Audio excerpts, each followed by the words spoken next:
Hikmah yang akan kita baca, hikmah 155.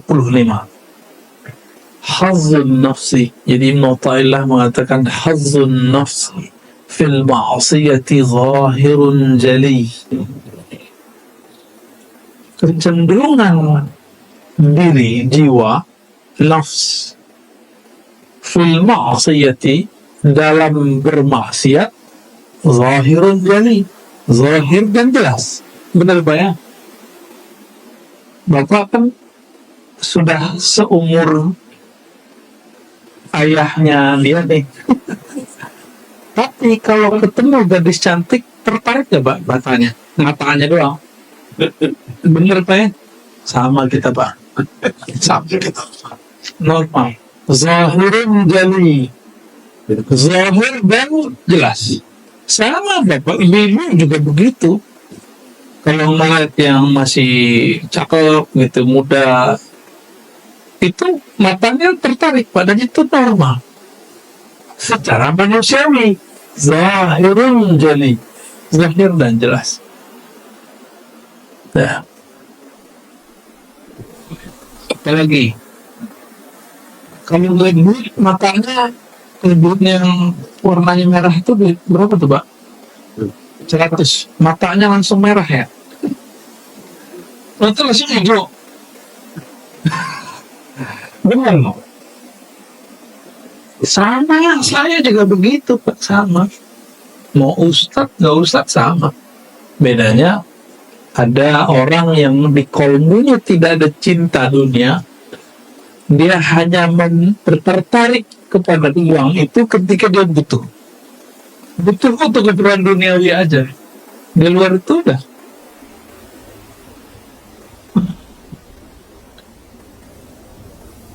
biasa ya. Apalagi maksiat yang jelas.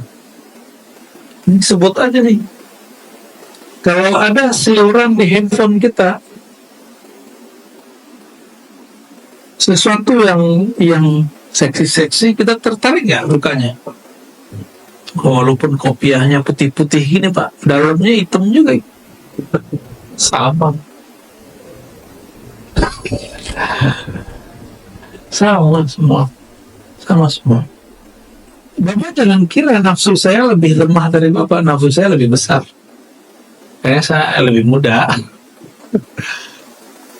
Terus apa lagi? Kami ketika belajar agama, itu imajinasi ketika masuk ke ayat-ayat tertentu, itu harus kuat. Khayalinya harus kuat. Imajinasinya harus kuat. Ketika membaca ayat-ayat surga neraka, kita meresapi itu. Maka saya ini penghayal hebat Pak, jangan dikira. Jadi saya kalau melihat seseorang, baik laki perempuan, itu macam-macam kebayang bagi saya di belakangnya. Jadi hati-hati ketemu saya waktu. Mulai dari yang baik-baik sampai yang jorok-jorok itu kebayang di kepala saya Pak. Itu di atas normal. Itu jen berat bagi saya itu. Jen berat sekali bagi saya. Nah, tapi itu normal ya. Semua orang begitu. Maka jangan dikira orang berkopiah, bergamis, bersarung ini aman dari syahwat. Ya. Justru jelas kecenderungannya. Nggak lihat, pura-pura lihat. Ya. Maka kita jujur saja ke dalam diri. Ya Allah, aku ini pemaksiat. Aku ini banyak maksiat. Nanti Allah jawab pada akhirat. Allah nanya, hadis sahih ini, ada di Sahih Bukhari, Kitab Tauhid. Wahai hambaku, kamu kan yang dulu dosa ini. Jawab aja Pak, kalau sudah biasa istighfar dari sekarang, nanti kita ngaku di sana. Iya ya Allah, lidahnya ikut ngaku. Tapi kalau sekarang sudah biasa menolak, enggak sudah maksiat Pak. Nanti di sana kita bohong. Lidah kita bilang tidak, tapi tangannya bilang iya. Tangannya ngomong Pak. Ya, Matanya memang, iya kok kamu bohong, wahai lidah. Itu gunanya istighfar setiap hari. Supaya apa? Supaya nanti kita bisa jujur di hadapan Allah. Suka orang jujur. Sekarang kita seneng nggak anak kita salahnya jujur? Seneng nggak? Seneng kalau dia udah salah dia nggak jujur, mau kita gampar deh Pak. Ya. Allah nanti nanya, kamu dulu melakukan ini, jam sekian kamu dulu maksiat begini, dulu tahun sekian kamu begini-begini. Semua Allah katakan. Kita cukup mengatakan betul ya Allah, betul ya Allah. Naam ya, naam ya. Apa kata Allah? Al-yawm ghafartu lak. Karena kamu jujur, kamu ngaku. Dulu kamu sudah ngaku di dunia, sekarang kamu pasti juga ngaku di akhirat. Ghafartu lak. Aku ampunkan bagimu. Hadis Sahih Bukhari. Maka mulai-mulai Pak, taubat. Taubat itu harus ada penyesalan. Masalah itu ngaku, ya Allah, saya begini, saya begitu. Sudah begitu, buat kembali. Dosa mata, dosa telinga, dosa lisan, dosa otak yang jorok, dosa nafsu yang bergejolak, semuanya kadukan kepada Allah. Nggak usah kadukan ke orang, nggak usah ceritakan ke orang, ya. Dan nggak usah putus asa. Ada pendosa, ada yang lebih banyak lagi dosanya dari kita. Jadi belum telah orang yang lebih banyak masuk ke balik, masa kita nggak balik? Kira-kira begitu ya. Ustaz saya hina, iya nggak ada orang nggak hina, semua kita hina, bahkan kita terbuat dari yang hina, ya. Namun ada satu hal yang bahaya. Kalau maksiat orang biasa Pak ngaku. Sekarang ada yang tersembunyi di dalam taat. وَحَظُّهَا فِي الطَّاعَةِ بَاطِنٌ خَفِيٌّ. Tetapi kecenderungan jiwa, kecenderungan nafsu diri dalam taat tidak terlihat. Batin tidak terlihat, khafi, tersembunyi. Nggak kelihatan. Pakai baju ustaz. Ya, saya kan dulu senang Pak melihat tanah kosong. Sekarang saya lepas semua. Apa nafsunya ngomong, wah enak nih kalau buat pesantrennya. Dulu begitu Pak. Kalau kita ngobrol sama guru-guru kita, tanya, kamu mau buat pesantren di mana Arodi? Di sono, Syekh, B. Jauh amat. Sini aja lah, kira-kira begitu.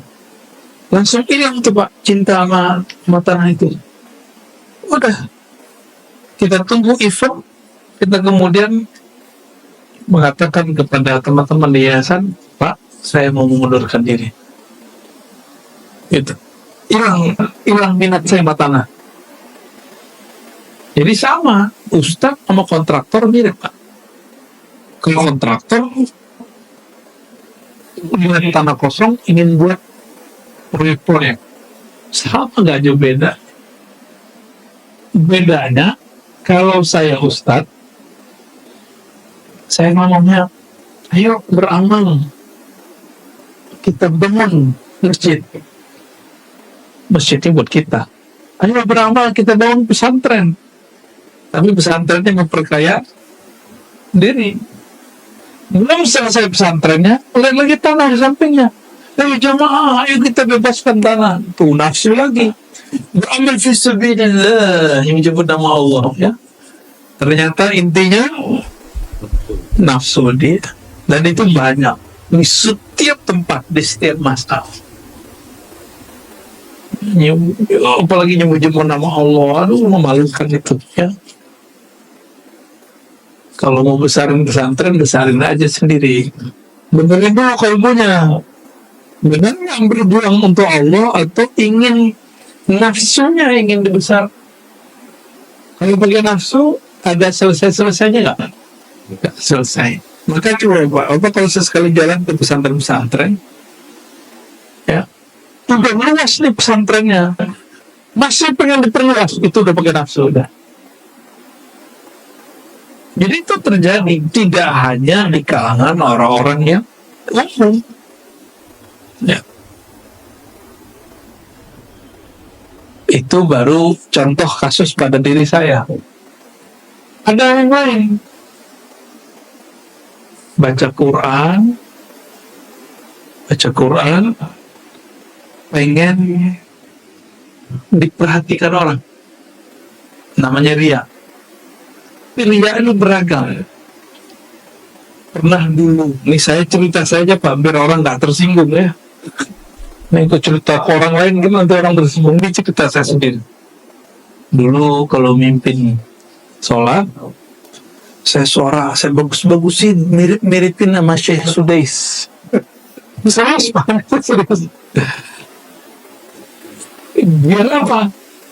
Biar makmum yang di belakang itu terasa dia sholat di belakang Syekh Sudais di Masjidil Haram. Tuh, pengen begituin. Awal-awal masih begitu. Lama-lama orang cerita umrah.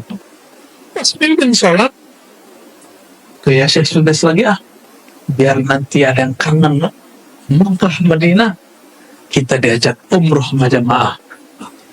Ada Pak bercerita dikit masuk. Lagi sholat nih. Berarti lagi sholat pun kita nggak aman dari godaan syaitan. Suara dibagus-bagusin, tapi inti di dalamnya apa? Supaya ya itu saya lupa ya, saya nggak tahu kalau Bapak sama. Ada yang agak alusan dikit, ini agak maju. Baca surat Al-Waqiah supaya rezeki lancar. Gimana? Banyak begitu? Rata-rata begitu. Berarti baca waqiahnya bukan karena diperintah Allah. Baca surah waqiahnya bukan karena ingin mendekat kepada yang maha kaya, tapi kita pengen kaya. Nafsu nggak tuh? Tersembunyi nggak? Tersembunyi. Gimana cara benerin itu? Susah benerinnya. Kalau tadi, ya, kalau nggak punya guru, maka kiai ini harus punya guru lagi, Pak. Ada kiai di atas kiai, ada guru di atas guru, ada syekh di atas syekh, ada mursyid di atas mursyid. Ada hal-hal yang si mursyid ini nggak bisa lagi ngomong, kiai ini udah mentok, dia harus datang ke kiai yang senior. Nanti kita obatin tuh kolbunya. Obat kolbu itu kadang cukup pakai ngomong. Tapi yang ngomong siapa? Kita lagi sakit, yang ngomong ustadz kurang pas. Tapi yang ngomong dokter, keterima nggak? Terima. Ya. Maka beliau mengatakan hazzuha fit ta'ati batinun khafi. Kecenderungan bisikan-bisikan batin jiwa yang membatin itu cenderungan kepada selain Allah karena dia tidak tampak. Mudawatu ma yukhfa sa'bun ilajuh. Membersihkan, mengobati penyakit yang dalam tidak tampak sulit sekali. Jadi selevel ustadz wajib punya mursyid. Dai itu wajib punya mursyid. Apalagi Bapak. Ya. Imam Ghazali masih butuh mursyid ya. Mursyid ini guru spiritual yang mengajarkan dia cara menuju Allah Subhanahu wa taala. Selevel Imam Ghazali itu hafal Sunan Abu Daud Pak, satu kitab hadis. Orang di luar kan nggak ngerti. Ya, orang-orang sekarang, ustaz sekarang itu ngeremehin Imam Ghazali. Kata mereka Ghazali ini penyebar hadis palsu. Ya salah. Dia nggak tahu Imam Ghazali hafal Sunan Abu Daud 4.000-an hadis. Ustaz sekarang 42 hadis arba'in aja belum tentu hafal. Bisa kita cek hari ini. Ya. udah berani ngecengin Imam Ghazali. Dia cuma pakai penelitian Albani aja udah belagu. Ya. Ini Hujjatul Islam.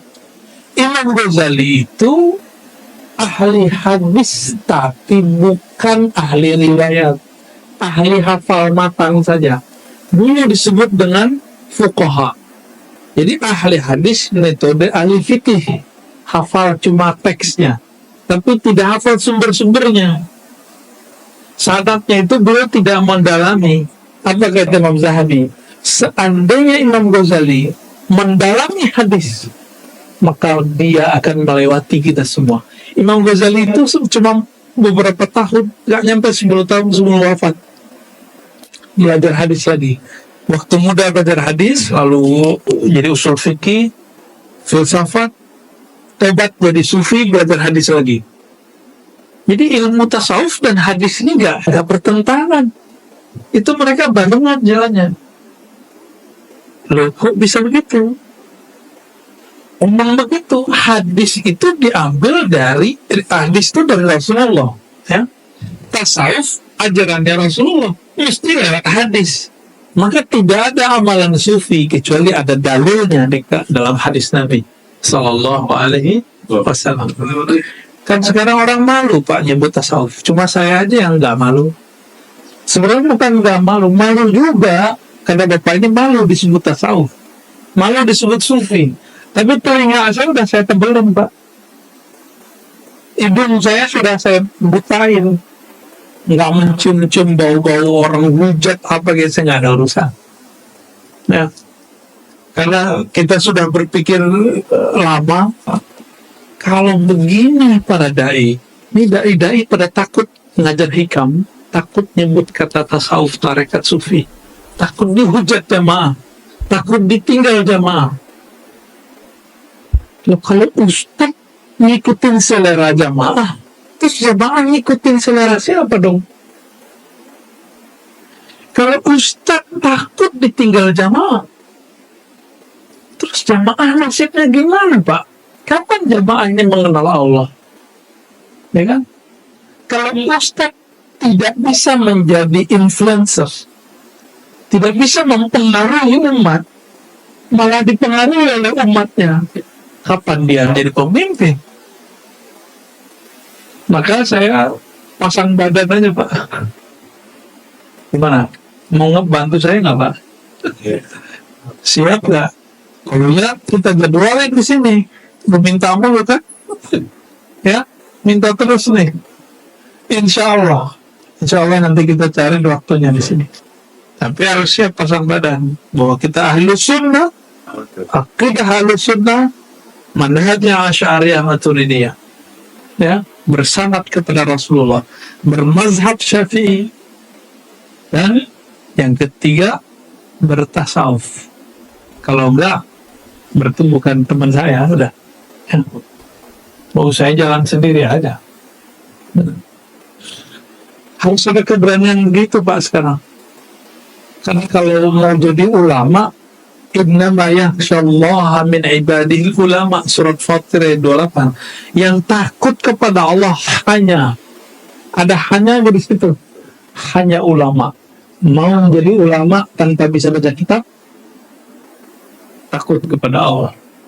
Nggak takut sama siapa-siapa lagi, ya. Nggak takut hujatan orang yang menghujat. Tidak takut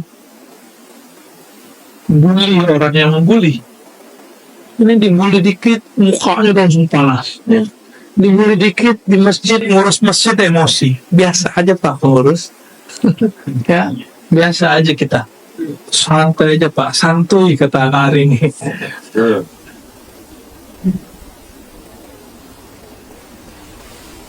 Nah, kita sudah baca tadi satu kalimat. Jadi kalau kita ulang dari depan, nafsu zahir ketika bermaksiat, benar ya? Nafsu itu tampak dalam maksiat, tapi nafsu ada yang tersembunyi dalam taat. Dan itu bertingkat-tingkat. Kalau ada orang menampakkan nafsunya, gejolak nafsunya dalam maksiat itu wajar, karena itu nafsu, karena itu maksiat. Tapi nafsu dalam taat ini yang berbahaya. Para sufi, mursyid, syekh, pemimpin suatu tarekat, nafsunya ada, Pak. Nafsunya apa? Punya jamaah, punya pengikut, pemimpin majelis, pemimpin kelompok.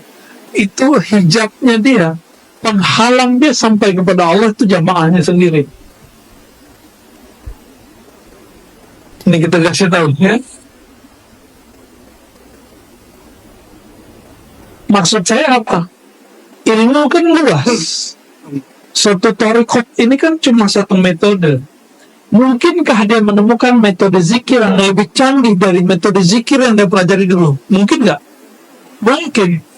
Berani nggak dia meninggalkan yang lama, mengambil yang baru? Dia berguru lagi. Ini kebanyakan orang kalau ada jadi mursyid nggak mau berguru. Kalau jadi ustadz udah nggak mau menghadiri majelis. Maunya didengerin terus, nggak mau dengerin orang. Benar. Jadi penyakit kami para dai, para guru, menceramai orang suka, tapi nggak suka diceramai orang. Maka kadang beberapa guru-guru itu, beberapa wali-wali malah di zaman sahabat seperti Umar ini kan didengar terus, tapi di rumah dia nggak bisa ngomong, Pak. Istri yang ceramain terus. Gurunya para wali kali ya. Nyeramain wali itu istrinya ya. Bisa begitu? Iya bisa begitu. Maka di Quran surat Al-Ghafir dikatakan, wahai orang beriman, ya ayyuhallazina amanu inna min azwajikum wa auladikum aduwwan lakum fahdharuhum. Ya. Wahai orang beriman, sesungguhnya sebagian dari pasanganmu itu dan anak-anakmu itu jadi adu. Apa arti adu? Musuh. Musuh bukan untuk ditonjok di situ. Musuh di situ yang bikin kita konflik. Benar nggak Bapak konflik? Yang sudah nikah di atas 30 tahun, Bapak udah 30 tahun. Udah. Masih konflik nggak sama istri, Pak? Masih. Biasa itu, Pak. Ya, semoga jadi wali Allah, Pak. Ya. Amin. Umar itu kata-kata istrinya, Pak. Ya kalau bahasa kita emang begini ya, ambil ngomongin ya, kira-kira gitu lah. Ya dibiarin aja. Ketika ditanya seseorang, apa jawabannya? Wajar istriku sudah berkhidmah ngurus anakku, berkhidmah untuk rumahku, dan segala macam disebutkan. Jadi istri itu dia tidak anggap istrinya nganggur. Ini filosofi Umar. Sibuk ngurusin, ya. Tapi kalau sekarang istri-istri enak, kayak ada pembantu, ya. Enak, alhamdulillah.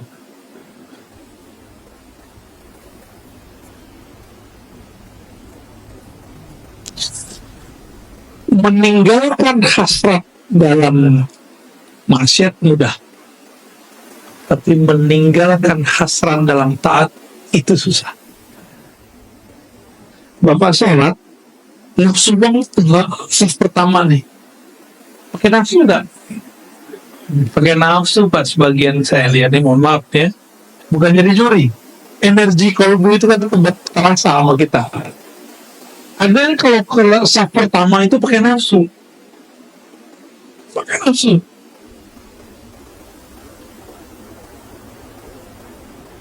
Ingin mendapatkan pahala besar.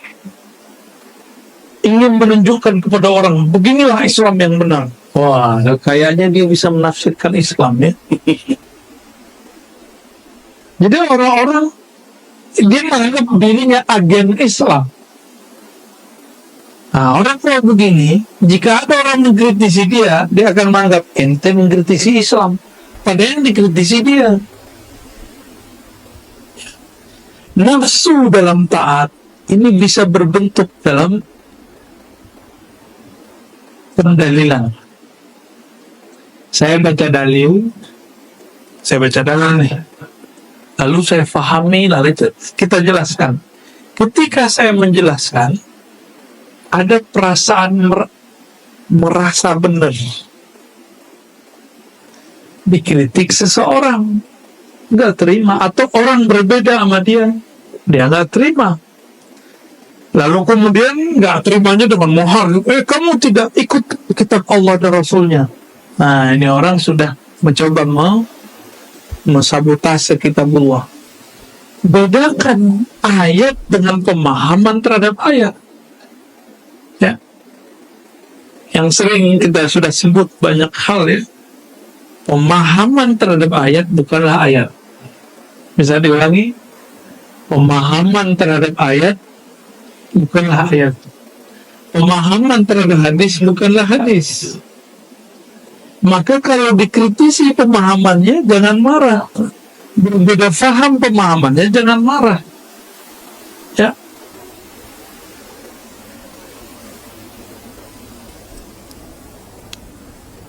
Merasa paling benar. Nah, ini paling berat nih. Dalam beragama. Ini musibah umat hari ini. Merasa paling benar. Orang merasa benar itu karena dia taat, kan? Karena dia taat. Nah, ini harus diobati, Pak. Sama aja semua kelompok. Mau kelompok yang ngaku aswaja, mau kelompok yang ngaku salafi, musibahnya sama. Merasa paling benar. Ya. Kita pasti meyakini yang kita amalkan ini benar. Tapi jangan merasa paling benar. Bisa memahami itu ya. Saya mengulang-ulang ini. Imam Malik itu ditawarkan oleh khalifah untuk menjadikan kitab dia menjadi kitab hukum resmi kerajaan atau khilafah Abbasiyah. Apa kata Imam Malik? Wahai Tuan Khalifah, di luar kota Madinah banyak sahabat-sahabat tersebar dan mereka mempunyai murid, lalu pelanjut. Pemikiran mereka, riwayat mereka berbeda dengan yang saya riwayatkan. Maka tolong jangan dipakai. Berarti Imam Malik meyakini dia benar, tapi di luar juga ada yang benar. Maka kebenaran ini bisa banyak. Ini disebut kebenaran shawab. Maka kita sering mengatakan wallahu a'lam bis-shawab. Disebut kalau di belajar usul fikih kebenaran ijtihad. Apa itu ijtihad? Kesungguhan seorang alim memahami sesuatu sehingga mendapatkan sesuatu makna. Makna ini disebut dengan ijtihad. Bisa salah ya? Sekarang mereka belum ijtihad, baru baca terjemahan udah ngerasa benar. Ada di surat sekian, ayat sekian. Orang begitu gampang dibantah, Pak. Gampang sekali dibantah. Dia cuma nyebutin nomor.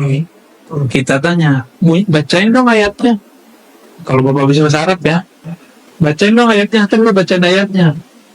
Kalau di Kelimbungan itu buka. Kita tanya, maksud kamu apa ayat ini? Dia sebutkanlah maknanya. Kita tanya balik, coba kamu pretelin satu lafaz per lafaz. Ya, terjemahin aja Pak. Gitu. Kalau kamu sudah bisa menerjemahkan ayat ini, baru bisa mengatakan makna ayat ini begini. Kalau enggak, itu baru terjemahan. Terjemahan bisa salah enggak? Bisa salah, Pak. Walaupun yang menerjemahin orang pintar. Emang dia nabi kan bukan? Bisa salah. Sangat bisa salah. Ya. Nah, musibah merasa benar ini bahaya zaman-zaman sekarang. Ya. Baik. Yang biasa di kalangan kita setiap hari adalah nafsu yang tersembunyi dalam taat. Ya. Nafsu yang tersembunyi dalam taat. Maka riya dibagi dua, Pak. Ada ria senang dipuji, itu riaknya standar. Suara dibagusin, apalagi kalau sujud tuh dibagus-bagusin ya, bacaannya wah udah bener bagus nggak sujud lama, tapi terbesit di hati biar kelihatan saya ini sujudnya lama.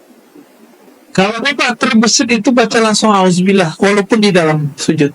Auzubillah, aku berlindung kepada Allah. Lanjutkan zikirnya, zikir bacaannya. Ada yang ketika terbesit begitu, jangan lama-lama, cepet-cepet aja biar nggak disebut khusyuk. Biar nggak disebut khusyuk. Berarti orang ini terjebak kepada riya yang kedua. Apa riya yang kedua? Takut dicaci. Takut apa? Dicaci. Ini yang paling berat, Pak. Seseorang nanya ke saya, ente kenapa ngajar risalah Kusyairiyah? Kenapa ngajar hikam? Kenapa ngajar tasawuf? Apa takut dihujat salafi? Ada yang nanya gitu ke saya, Pak. Ustadz juga, kiai juga. Bukan satu, dua, banyak orang nanya. Kira-kira Bapak kalau ditanya gitu gimana? Jawabnya, nggak takut dicaci maki. Biarin aja. Saya coba jawab, Ustadz, kalau bukan kita siapa lagi? Kalau Ustadz nggak mau, Ustadz Ono nggak mau, terus siapa yang buka ilmu ini? Kita semuanya aja namanya pakai nama Tazkiyatun Nafs. Tazkiyatun Nafs itu hanya satu bab dari tasawuf. Saya bilang gitu. Tazkiyatun Nafs aja Ustaz. Tazkiyatun Nafs itu siapa yang buat istilah? Ulama tasawuf. Kenapa nggak dikembalikan ke istilah aslinya? Ya kan? Kita aja yang malu. Kita yang kemudian merasa tidak pede gitu. Jadi Bapak ini ketika malu dicaci maki, malu dibully, takut dibully, lalu kemudian ngalah, ya, meninggalkan itu. Berarti pengen apa? Pengen dipuji sebenarnya. Karena takut disebut zindik, pengennya disebut apa berarti? Takut disebut zindik mengkaji tasawuf, berarti pengen disebut akidahnya nazifah, akidahnya aqidatus salafus salih, pengen disebut begitu dong. Itu riya nggak? Riya. Afghanistan, antum berjenggot kan? Pernah nggak terbersit supaya disebut ustaz? Belum. Tuh, jujurnya Pak, saya suka orang jujur. Sama Ustaz kita. Umur saya kan belum seberapa Pak dibanding beliau. Belum. Sering kita nggak dihargai orang kalau datang ke setempat. Gimana biar kelihatan tua dikit gitu, panjangin jenggot deh gitu. Biar disebut Ustaz. Berarti takut nggak dihargai, benar nggak?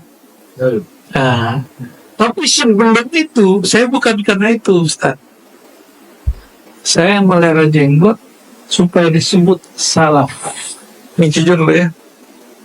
Dulu jenggotnya nggak berapa, tapi kemana-mana.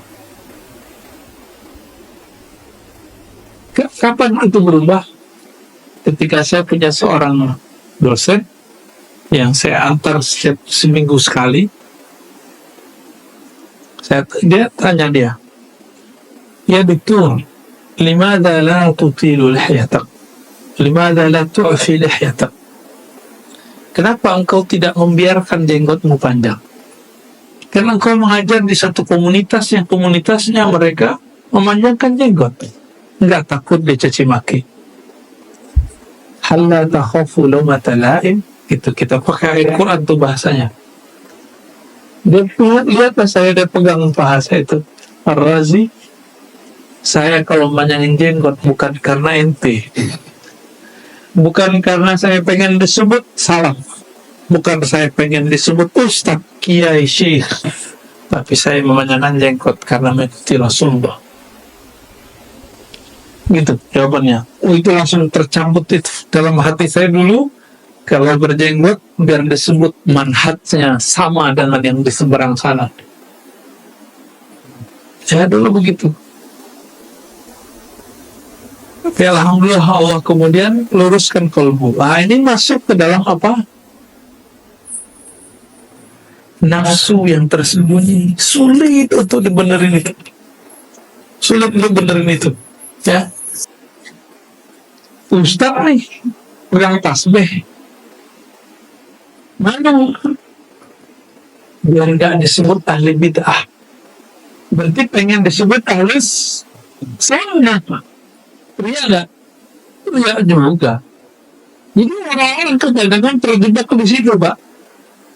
Walaupun zahirnya beramal dengan sunnah, fikih, tasawuf, zahirnya bertarekat bahkan, tapi terjebak kepada riya yang dalam, yang tersembunyi. Kebayang ya? Nah, gimana cara bersihinnya? Ini yang berat. Nggak mungkin diobrol, Pak. Saya datang begini kan, dakwah namanya. Ya, dicampur ta'lim karena ada kitabnya.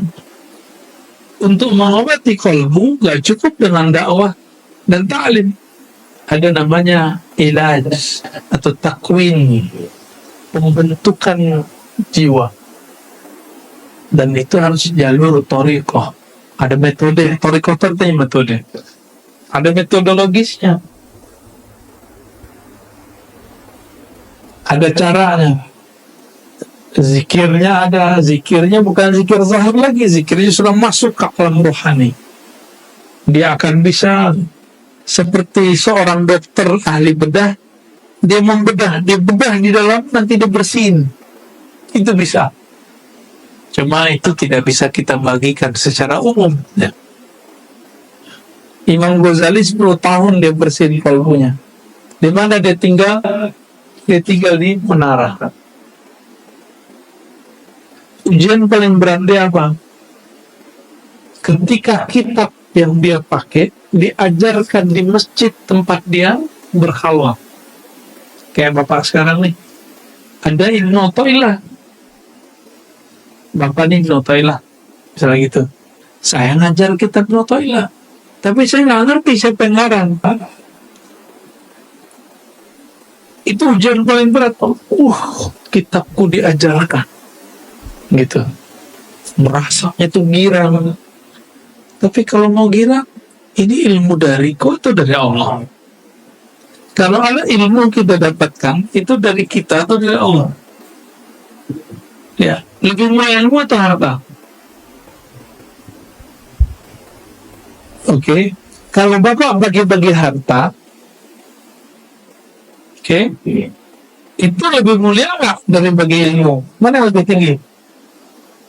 Maka tolong, walaupun Bapak ngasih kita honor, jangan hargai kami dengan honor itu.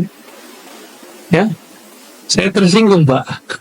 Ya, ini ngajinya bertahun-tahun nggak bisa dibeli ini. Rasa pemahaman yang kita dapat itu nggak bisa dibeli. Maka kita nggak berani juga pasang tarif. Nggak berani kita pasang tarif. Tapi di luar sana ada ustaz berani pasang tarif, ya nggak? Kena pandemi, habis mereka udah. Dan saya masih ingat, ketika ojol bisa demi itu para ustadz yang dulu bertarif itu pada demo ke umat, buat komunitas peduli ustadz. Ya, orang dia sama ojol, Pak. Masa kayak gitu kalau tukang ojek, kan lucu. Berarti dia nggak ngajarin siapa, apa yang diajarkan selama ini, akidah mana yang diajarkan selama ini. Jadi kadang-kadang dai ustadz dulu itu udah kayak lilin, merangi orang dia aja kebakar, tahu-tahu energinya habis. Ini pandeminya kan mengikat semua nih, kesikat semua. Betul luar biasa. Ya. Namun saya bersyukur ada pandemi, Pak. Saya nggak banyak jalan kemana-mana lagi. Paling-paling Zoom. Ya. Dulu lelah kita dakwah kemana-mana. Hasilnya juga belum jelas. Sekarang kita ceramah, direkam, bisa didengar orang kapan saja. Ya, alhamdulillah. Nah, bila sudah makan Allah, nafsu yang tersembunyi ini tadi riya ya. Sekarang ada namanya sum'ah. Sum'ah ini pengen memamerkan.